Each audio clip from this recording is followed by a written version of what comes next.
Hi, this is Jerry. I've got a question for you. Do the words coming out of your mouth match the kind of person you claim to be?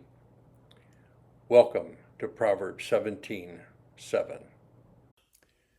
Today we're looking at Proverbs 17:7. King Solomon gives us a very interesting thing to think about. Our words. They should match our character. King Solomon said, "Excellent speech becometh not a fool, much less do lying lips a prince." At first, this verse may sound a little unusual, but King Solomon is making a very practical point. There are certain words that simply do not belong in certain mouths. Beautiful words of wisdom sound strange coming from someone who refuses to live wisely. And lies sound even worse coming from someone who has been given responsibility, authority, or the trust of others. So what did King Solomon really mean here? The Hebrew word translated excellent is yether. It carries the idea of something excellent, elevated, or even distinguished. And the Hebrew word for a fool is navel. It isn't merely someone who makes foolish mistakes. It describes someone whose character and conduct rejects wisdom. Then King Solomon makes the comparison even stronger. If a noble speech seems out of place in the mouth of a fool, how much more out of place are lies in the mouth of a leader? A prince was expected to represent honor, justice, and responsibility. His position gave his words weight, and that's still true today. The greater the responsibility to speak truth is. And what does this look like in real life? Just imagine a father who constantly tells his children, always tell the truth. And believe me, that really is excellent advice. But then all of a sudden the telephone rings and he whispers to them, "Tell them I'm not at home." The children notice something immediately. Dad's words say one thing, Dad's action say another. You see, children and grandchildren often learn more from what they see and see us do from what they hear us say. And that's what makes this proverb so important. Wisdom isn't simply knowing the right words.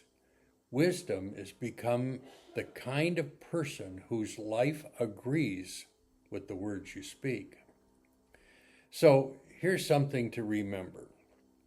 Just imagine a respected businessman in a small town, and for years people trusted him because he had a reputation for honesty. Then one day he exaggerated something to make a sale. It's only one little lie. At least that's what he told himself. But the customer discovers the truth. Soon someone else hears about it. Before long, years of trust have been damaged by a few dishonest words. And here's the sad part. It may take years to build the reputation, but only a few sentences to damage it. King Solomon understood. He understood this thousands of years ago. Now, there's some wisdom from the past. An old principle attributed to a Greek philosopher, Epictetus, teaches that we have two ears and one mouth so that we can listen more than we speak. And that's good advice. Before speaking, we might have to ask ourselves, is what I'm about to say true? Is it necessary? And does it represent the person God wants me to be? Because once the words leave our mouth, we can't pull them back. Now, there's benefits of following this verse. When your words consistently match your character, something valuable begins to grow, and it's trust. Your spouse, your children, your grandchildren, your friends, they all start to trust the words you speak. People know that when you say something, you mean it. And believe me, that's a wonderful reputation to leave behind. Now, there's dangers of ignoring this verse. Lying eventually destroys credibility. And here's the terrible thing about losing credibility. Eventually, even when you're telling the truth, people may wonder whether they can believe you. A lie doesn't only damage the truth that we told today, it can cause people to question the truth we're telling tomorrow.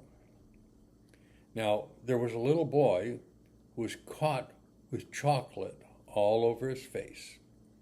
And his mother asked, "Did you eat the chocolate cake?" And he said, "No." And she looked at the chocolate around his mouth and she said, "Are you sure?" And he answered, "Yes, I think the cake jumped on me." Now, that's one defense that probably isn't going to stand up in court. But sometimes adults aren't much different. We just become better explaining how the chocolate got on our face. What should we do about this today? Before you speak, remember 3 things. Speak truthfully, speak carefully, and live consistently. Don't merely try to sound wise. Ask God to help you become wise. Then let your words flow from the character He's developing inside of you. Now let me leave you with this closing thought on Proverbs 17:7. It reminds us that our words tell people something about who we are. A person's position does not create character. A person's vocabulary does not create character. Character gives credibility to our words.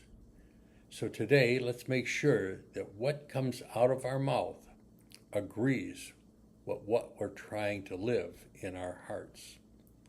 I want you to read this verse out loud if you can. Think about it today and ask yourself, do my words match my character? Live with the wisdom of Proverbs and have a great day.